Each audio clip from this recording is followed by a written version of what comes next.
அவர் ஒரு டுபாக்கு தலைவர். இது நான் சொல்லல.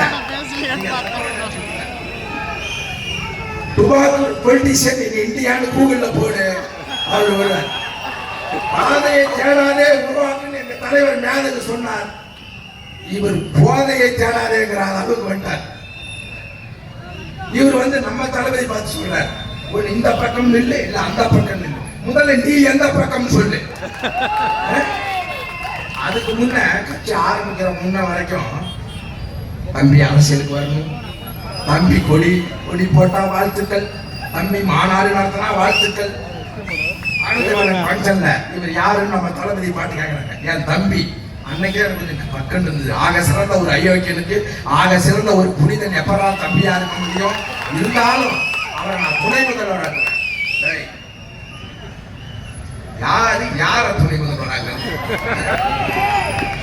இவரை தலைவரா ஏற்றிட்டு இருந்தா என் தம்பி மாதிரி ஒரு ஆளே இல்லைன்றார்.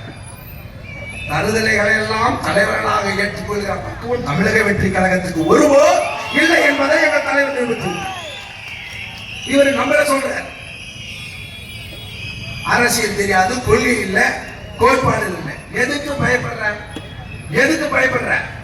8 விழுக்காடு 2 விழுக்காடினுடைய வாக்கில் இருக்க சரிபாது வாக்கு விஜய் மக்கள் இயக்கத்தின் மூலமாக உனக்கு அளித்த வாக்கு என்பதை நீ மறந்துவிடக் கூடாது. இந்த பகுதியிலே நான் 78,000 வாக்குகளை பெற்றேன், மொத்த பைசா காசு கொடுக்காமல். அதில் பெருவாரியான வாக்கு விஜய் மக்கள் இயக்கத்தை சேர்ந்த வாக்கு என்பது எனக்கு தெரியும். விக்கிரவாண்டி தேர்தலில் இடைத்தேர்தலில் இருக்கிற போது மைக் சின்னம் எங்களுக்கு அப்போது இருக்கும்போது கிடைத்த போது எங்கள் தம்பி மைக்க கையில் எடுக்கட்டுமான்னு பாடிருக்கான். என் வாக்குன்னு அன்னைக்கு சொன்னியே, இன்னைக்கு எங்க போயிட்டு உனக்கு?